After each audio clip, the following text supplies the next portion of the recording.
დავიბადე ხარაგაულში, გავიზარდე, ჩემი ბავშვობა, ჩემი სიყმაწვილი ამ რაიონში გავატარე. ჩემი შრომითი საქმიანობა სწორედ ამ რაიონში მოხდა. 20 წელი თითქმის ამ რაიონში ხელმძღვანელ სამუშაოზე ვიმუშავე. ვიყავი კონკავშირის რაიკომის მეორე მდივანი, პარტიის რაიკომის მესამე მდივანი და ბოლოს მეორე მდივანი. რა თქმა უნდა, აქედან წასვლა ინიცია საცხოვრებელი გამოცვლის გამო და ამავე დროს დავწერე განცხადება 9 აპრილთან დაკავშირებით. არ მოხდა გამოძიება, როგორც საჭირო იყო, არ დაისაჯა არავინ და მე დავწერე და ადრე წავედი 1 წლით ადრე წავედი პარტიის რაიკომიდან. მის შემდეგ მუშაობა გავაგრძელე თბილისში. იმ წლების მანძილზე, როდესაც რაიონში ვიყავი, ისეთი წლები იყო, რომ ძალიან ბევრი მახსენდება სიამოვნებით და ნეტარებით რო იყვიან. განსაკუთრებით მიყვარდა ახალგაზრდები და მათთან ჰქონდა ურთიერთობა. და ისე ამოვარჩევდი ხოლმე ამ ნიჭიერ ახალგაზრდებს, რომ აი ღონისძიებები, მწერლებთან შეხვედრა, მსახიობებთან შეხვედრა, იმ წლების მანძილზე ბევრი რამ გაკეთდა რაიონში. მხარეთმცოდნეობის მუზეუმი გაკეთდა ახალგაზრდობის ბარი, შესანიშნავი არ იყო დღე, რომ იქ ღონისძიებები არ ჩატარებულიყო და დატვირთული იყო ახალგაზრდობა, თავისუფალი დრო აღარ რჩებოდათ. ბევრი, რა თქმა უნდა, გზები, სკოლები, მრავალი სკოლა. მე ვიყავი ძეგლთა დაცვის საზოგადოების თავმჯდომარე. იმ პერიოდში რეკონსტრუქცია ჩაუტარდა ჩემს ხელში, რა თქმა უნდა, საპატრიარქოს მიწერე, თხოვე და დაგვეხმარე გამოაგზავნეს და გააკეთეს. ვანის ღვთისმშობლის ეკლესია, ვარზიის ეკლესია, ფარცხნალის და უბისის. მე მაგალითად, როგორც რაიკომის მდივანი, აი გეტყვით გულახდილად, ახლა არ არის ალბათ ჩემი ბრალი, რომ იმ პერიოდში დავიბადე, ჩემისთანა ბევრი იყო მაშინ და თავარია ადამიანმა როგორ გამle შენი ცხოვრების გზა, რას აკეთებდი, ხალხი ემსახურები ადამიანებს, რომ მე ყოველთვის ვფიქრობდი, რომ ადამიანების ჭირვარამი გამიზიარებია და ყოველთვის ვეხმარებოდი. ახლა არ გაგეცინოთ და გეტყვით, რომ ერთი პერიოდი გაჭირვებულების დივანთან შემიშვი მისაღებში ყვირის ქალი და მეუბნებო, თქვენ ვინ არის გაჭირებული? თქვენ გიძახიათ გაჭირებულების მდივანსო, იმიტომ რომ ის გამიგებს და დამეხმარება. მე ვცდილობდი ყველანაირად, რომ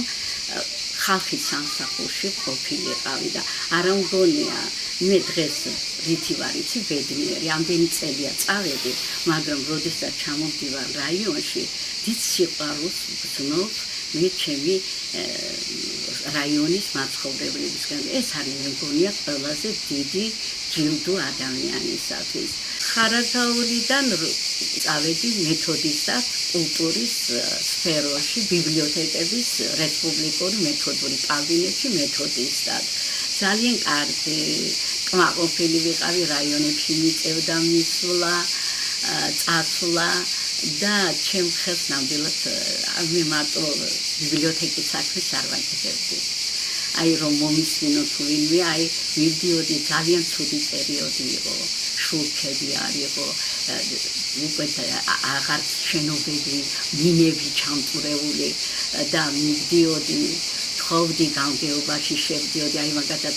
ადიგეში რომ ჩავედი ჩამოსული იყო გუბერნატორი სამცხის ჯავახეთის და მივედი და ეს ქალბატონს უნდა შეუსვო და საბავშვო ბიბლიოთეკას იატაკი გაუკეთე მინები ჩაუს ასე სადაც მივდიოდი ვაკეთებდი რაც კი შემეძლო მე სხვათაშორის ბავშვობიდან რაღაცას ვიცოდი ხოლმე წერა აი ღონისძიებას ვაწყობდით ან სახალხო ღონისძიებას კარგი მოსწავლე ვიყავი და ყოველთვის რაზმის ხელმძღვანელიო და ერთმანეთს ვაჯიბრებით რომელი რაზმი უკეთესად გამომწვევდა რო არ მეყოფოდა ლექსები მონტაჟით ჩემით ვიგონებდი ხოლმე და წერდი მაგრამ მე რა თქმა უნდა ჩემი სულ ხალხით წავიდა პროექტი იყო ბიბლიოთეკარი პოეტი და ვიღაცა გაუგია რომ მე ლექსებს რაღაცა წერა პოეტობაზე არ მაქვს და ეს აქ არის შეტანილი ჩემი რამდენიმე ლექსი პირველი ლექსი არის ჩემი ვიყავი მე-9 კლასში ალბათ 8 მარტი მოდიოდა და სოფელში ვიყავი მე სოფელში ფარცხნარში დავიზარდი ამ ცნობილ სოფელში დავითა მარიამის ხარაჯის ოჯახში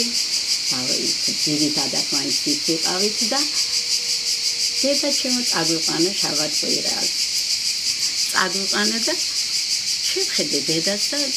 მამა იყო 3 წლის უკვე და არისო ასე და ჭახარა გამოდიდა ახალგაზრდა იყო ჯერ კიდევ და ჭახარა დაუნახე და მოყრიალდი უცბად რაღაც გულმა მითხრა და დავწერე ლექსი ამ ლექსს აკითხავთ ახლა შენს თვალებში წავიკითხე დედა რომ შენსავე ვერ შემიყვარეს ისე რომ არ მოიხიბლოს რამით ან სიდიდით ან დროთა გავლით ხოლო შენ ვერ მოგისყიდის ვერვით რაც არ უნდა დავგლახავდე დედა ვერ გამწირავ შენგან ქვეყნად შობის სიკვდილამდე გეყარები დედა შემოხედე დაგაკვეთდი დიდხანს ჩემ თვალს მოხვდა შევეცვლილი თმები იცქეროდი წელი სიყვარული და ნაღვე მამიჩუყა გული თითქოს ჩაწყვდა გულში ერთი სიმი ნუ თუ დედა უკვე მითეთრდები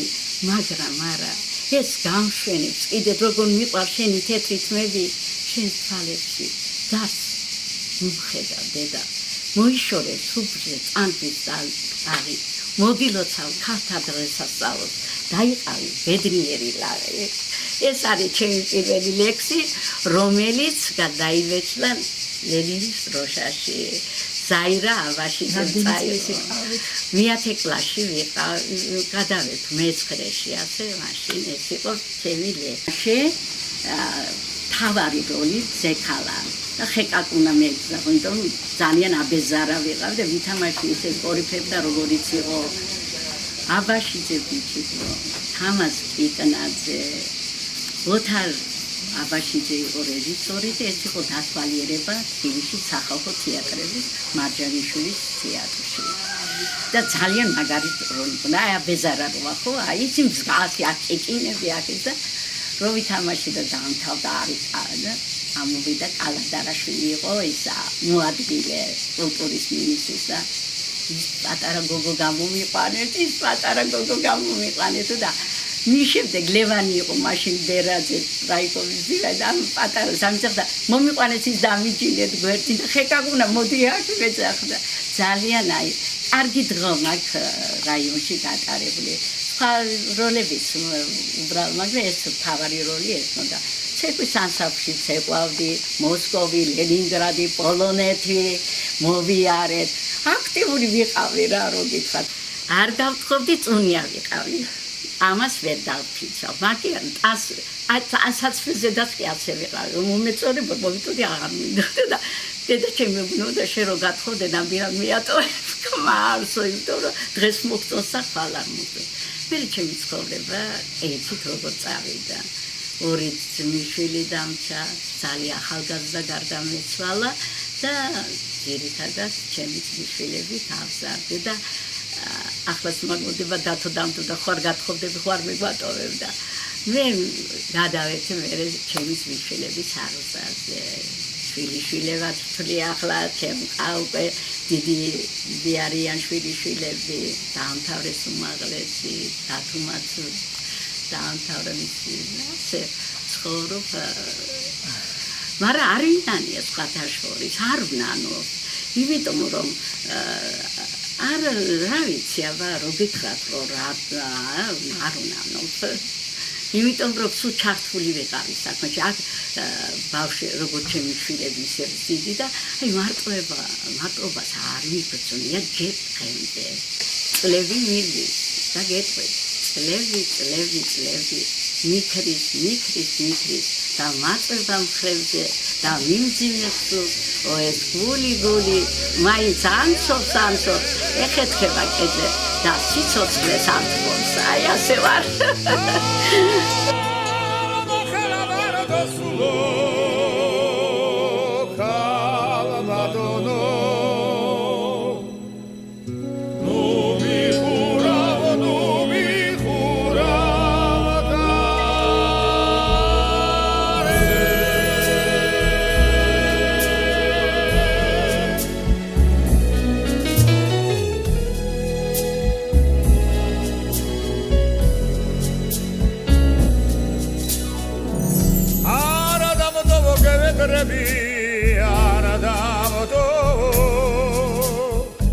Sinanuli